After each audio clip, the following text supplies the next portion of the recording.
জলে ডুবে মৃত্যু হলো এক যুবকের। বৃহস্পতিবার সন্ধ্যায় ঘটনাটি ঘটেছে পাটুলির বেনুবনছায়া পার্ক সংলগ্ন ঝিলে। পুলিশ জানিয়েছে মৃতের নাম সুমন প্রামাণিক, 22 বছর বয়স। পুলিশ ও স্থানীয় সূত্রে জানা গিয়েছে কলেজ পড়ুয়া সুমনের বাড়ি গড়িয়ার ফর্তাবাদে।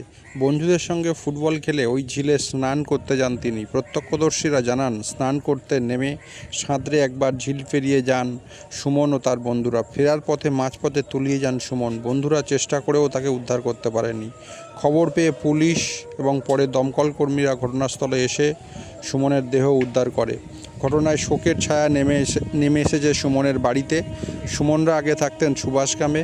কিছুদিন আগে পরিবার সহ গড়িয়ার ফর্তাবাদে উঠে আসেন তারা। খবর পেয়ে শুক্রবার সুভাষগ্রামের প্রতিবেশীরা ভিড় করেন সুমনের বাড়িতে। তারা জানান সুমন খুবই ভালো ছেলে, পড়াশুনো খেলাধুলোতেও ভালো। পরিবারের সদস্যরা জানান নিয়মিত সাঁতার কাটতেন সুমন। ওই ঝিলে আগেও সাঁতার কাটতে গিয়েছেন। তারপরে কিভাবে ওই দুর্ঘটনা ঘটল তা বুঝতে পারছেন না পরিবারের সদস্যরা। পুলিশ দেহ উদ্ধার করে ময়না তদন্তের জন্য পাঠিয়েছে এবং গড়িয়ার ফর্তাবাদে তার বাড়িতে প্রতিবেশীরা এবং সুভাষগ্রামের প্রতিবেশীরা গিয়েছেন, তার মাকে সান্ত্বনা দিচ্ছেন। কিন্তু তার মায়ের একটাই আর্তি যে যা হওয়ার হয়ে গেছে, কিন্তু আর যাতে কোনো মা যাতে সন্তান না হারান। পুলিশকে বলবো উপযুক্ত সেই ব্যবস্থা নিতে, যাতে এভাবে আর কেউ ওই জলে সাঁতার কাটতে না করুন। আমার বাবা হরিনাভি স্টুডেন্ট 6টার সময় গেছিল, ওর খেলা করে স্নান করতে গেছিল। সাঁতার কেটে মিডিলে গেছে আর আসতে পারেনি ও দাদা। আমার বাবা সাঁতার জানে গো, হরিনাভি স্টুডেন্ট আমার বাবা হরিনাভি থেকে পাশ করেছে গো। হ্যাঁ, আমার বাবা আগে স্নান করতে যেত। আমার বাবা আগে স্নান করতে গেছিল। হ্যাঁ দাদা বলুন না। সাঁতার ভালো কাটতে পারে, আমার বাবা সাঁতার ভালো কাটতে পারে গো। আমার বাবা হরিনাভিতে পড়তো, আমার বাবা ভালো স্টুডেন্ট, অঙ্কে 100। আমার বাবা চলে গেল। আমার বাবা সাঁতার জানতো, আমার বাবা খেলে স্নান করতে গেছিল। আমার বাবা কেন টেনে নিল, কে টেনে নিল আমার বাবাকে? আমার বাবা আমার বাবা চলে গেল দাদা। ওখানে সিকিউরিটির ব্যবস্থা করুন, কোনো মা আর সন্তান হারা না হয়, কোনো মা আর সন্তান হারা না হয়। আমার গেছে আর কোনো মা যেন সন্তান হারা না হয়। ও দাদা বলুন না। পম্পা প্রামাণিক, সুমন প্রামাণিক, সুভাষগ্রাম চণ্ডীতলা।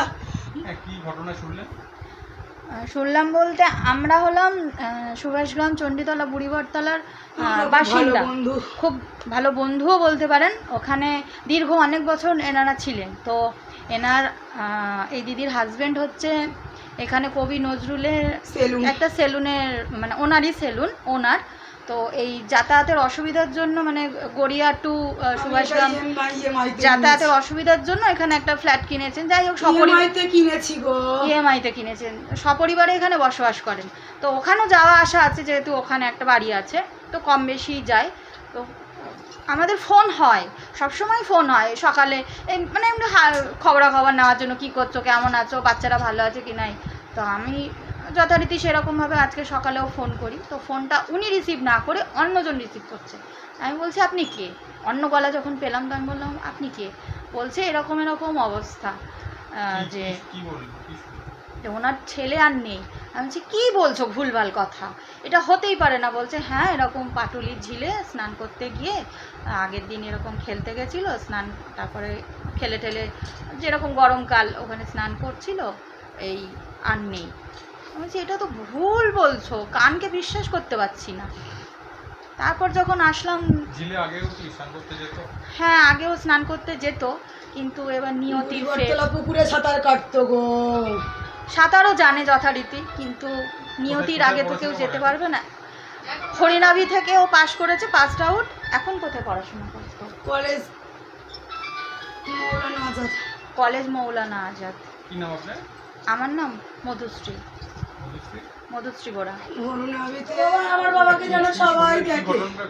আমরা তো জানতাম না, ওরা তো সুভাষগ্রামে থাকতো, ওরা তারপরে এখানে চলে আসলো, আমরা তো জানতাম না। এবার সকালবেলা আমরা তখন 8:30 মতন বাজে, তখন আমরা পাশের একজন খবর দিল এরকম হয়েছে। তারপরে আমরা এখানে এসে শুনলাম যে বলছে যে পম্পাদির ছেলে নাকি জলে ডুবে মারা গেছে। তা আমি তো শুনে মানে হতবাক যে এত বড় ছেলে। এই কদিন আগে সব টাইম কল দিচ্ছিল বাড়িতে, আমি ফোন করেছিলাম, ও গেছিলো, গিয়ে ওর বাড়িতে টাইম কল বসিয়ে সারাদিন ছিল, তারপরে বাড়ি চলে এসছে। মানে এরকম ছেলে আমরা সত্যি, আমাদের সুভাষ গ্রামে আমাদের পাড়াতে নেই এরকম ছেলে। পড়াশোনা, ব্যবহার, সব দিক থেকে ছেলেটা একদম ব্রিলিয়েন্ট। হ্যাঁ, ও সাঁতার ভালোভাবেই জানতো। তারপরে শুনলাম যে এইখানে মাঠে খেলাধুলো করেছে, করে বন্ধুদের সাথে স্নান করতে গেছে, ওখানে গিয়ে এপার থেকে সাঁতার কেটে ওপারে গেছে, ফেরার সময় মানে মিডিল অবধি এসে আর এপারে আর আসতে পারেনি। আর দুজন যে ছিল তারা উঠে এসেছে, ও আর উঠতে পারেনি। এবারে সেটা ওরা বলতে পারবে, তো ওইখানে তো আর আমরা ছিলাম না। এবার ওদের মুখ থেকে শুনলে সেটা পুরো পরিষ্কারটা আমরা বুঝতে পারবো। আমার নাম রূপা কয়াল।